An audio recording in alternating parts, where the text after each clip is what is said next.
The internet has become a place where shock value, a lack of social skills, and rudeness come out to play. The media turns to TikTok, Instagram, and YouTube for juicy, scandalous stories that'll make people click, click, click.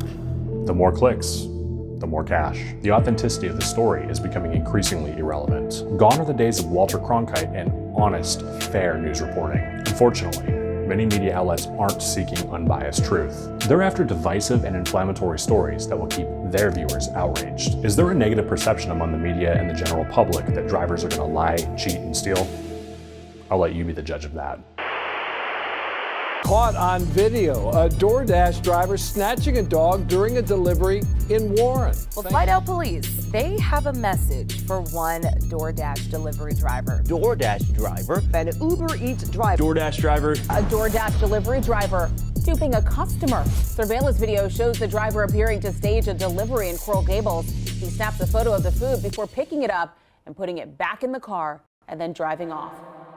I'm not calling into question that these things actually happened. What I am asking is how often they actually happen. Of course, like with any profession, there are some bad apples. We just happen to be walking in front of Ring doorbell cameras all day. And to the drivers who have done anything that'll be discussed in this video, you're giving us all a bad image. Go work at the DMV where people skills aren't required. I was recently a guest on a para roundtable discussion where a very interesting topic came up. A poll was referenced that claimed that a huge number of drivers are running around doing some very unethical things. Things such as peeing on or near a customer's home, stealing packages off their doorstep, intentionally damaging packages, deliberately opening and then resealing a bag, and stealing a customer's order. Right out of the gate, the numbers quoted seem wildly inaccurate to me. I tracked down the news article that was referenced during the para roundtable, and from there I tracked down the group who conducted the poll. And I wish I could say the absurdity stopped, but it didn't. This article went on to tell the masses that we as drivers judge them as customers for what they order,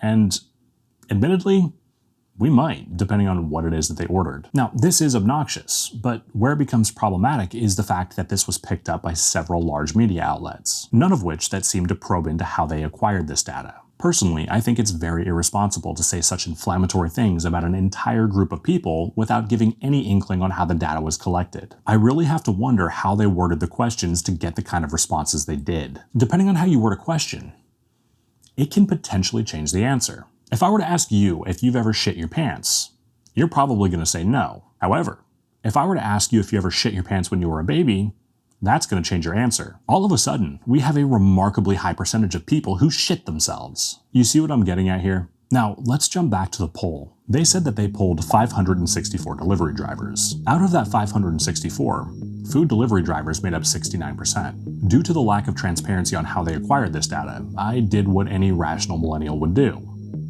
I took to Twitter.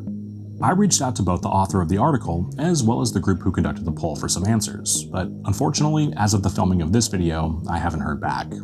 I'll leave a pinned comment if that changes. Essentially, I was trying to get in touch with them to find out the specific wording of the questions that they asked the drivers to get the answers that they got. Stick with me.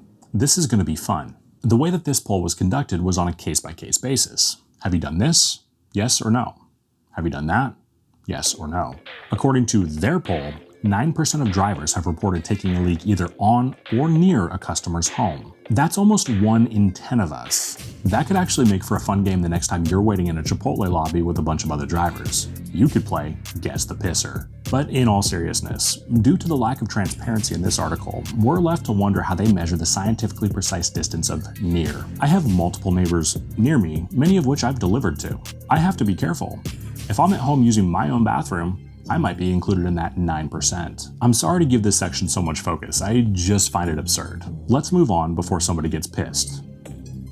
In addition to the 9% of drivers allegedly peeing on customers' houses, this poll also claims that 17% of drivers are ganking packages from customers. That's almost 1 in 5 of us. I know that inflation's a bitch, but I have a hard time believing that drivers are doing their shopping on customers' porches. The poll went on to accuse 18%, again, almost 1 in 5 drivers, of marking orders delivered that weren't. That means that if 1,000 people watch this video, approximately 200 of us are chowing down at the customer's expense. Of course, in my opinion, these numbers are bullshit. So much so that I decided to put out a poll of my own. In the interest of full disclosure, as of the filming of this video, 344 drivers have responded to my poll. Keep in mind, Their poll asked drivers yes or no questions to very specific fucked up things. My poll did things a little differently. My poll asked if you've done any of the following: use the bathroom on or near a customer's house, yard, tree, fence, etc. Stolen a package from the customer's home, not to be confused with their order. Deliberately damaged a package. Deliberately opened and then resealed a bag. And stole a customer's order.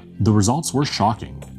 To not us. 92% of you said no to doing any of these things. In fact, several people seemed bothered that such a question was even asked. And out of the small percentage that did say yes, several people commented and explained what really happened and why it wasn't actually as bad as it sounded. I want to move on to a story that went viral on Reddit many months back and was picked up and reported on by Newsweek. An image was posted on the subreddit "Well That Sucks" depicting a cheeseburger with a big ass bite out of it. The post simply said that he went to eat his Uber Eats delivery and there was a bite out of it. The post showed a picture and no additional information was given. I don't own the rights to this image, nor do I have permission to use it, so the link to the Reddit post will be in the description. But it's not very interesting. It's a fucking burger with a bite out of it. The Newsweek article went on to explain that they had contacted Uber. Uber responded saying that they were working to verify if the customer's account actually exists and that they would be investigating. Basically, a typical PR response. But I think that we can all agree that that was pretty crappy of that driver. Right? But here's the rest of the story. This allegedly took place in my market, Bellingham, Washington, 9 months ago. And I say allegedly because I don't think that this actually happened. Here's where I start taking issue. The Newsweek article said that this customer ordered from Dairy Queen. I've been driving for 3 years, and in that 3 years, we've had the same 2 Dairy Queen locations. I've picked up from both countless times. And just like all of your Dairy Queens, the bags are always sealed. But in my market, they take it one step further. They also tape the bag shut. I've also ordered from Dairy Queen, so I know firsthand that you can't get that tape off without ripping the bag wide open. Okay, it's starting to sound less and less like it was the driver, so perhaps it was somebody's last day at Dairy Queen. While that's a possibility, I still don't think that's the case. The issue I have is the Newsweek article said that this order was placed between 6 and 6:30 a.m. I find that interesting. Both Dairy Queen locations in my market open at 10 a.m. I was able to debunk this with one Google search. You'd think that a Newsweek journalist wouldn't be so careless or sloppy. But fuck facts, right? Made for a good story. I briefly want to jump back to another part of that ridiculous poll. They reported that 42% of drivers have been used by customers in their social media posts. While I find it hard to believe that almost half of all drivers have ended up on TikTok as a result of an obnoxious customer, there's definitely a fuck you mentality on platforms like TikTok and Instagram when it comes to their drivers. We've all seen one of those videos from a customer claiming that the driver stole their order or harassed them about the tip amount. I wanted to see what would happen if I put out a few short videos trying to educate customers about the challenges drivers face as well as why we make the decisions that we do. It's important to note that I did have a ton of support from the driving community as well as a few customers. However, those videos really seemed to trigger a lot of people. These were the real winners. If you enjoy a less than intelligent read, pause the video and see what these geniuses had to say. There's approximately 244 million adults in the United States, and there are approximately 3 to 5 million delivery drivers. Only 6% of American adults have ever participated in gig work, so it makes sense to me that when somebody posts an unverifiable claim on TikTok, it's going to spark outrage and garner support.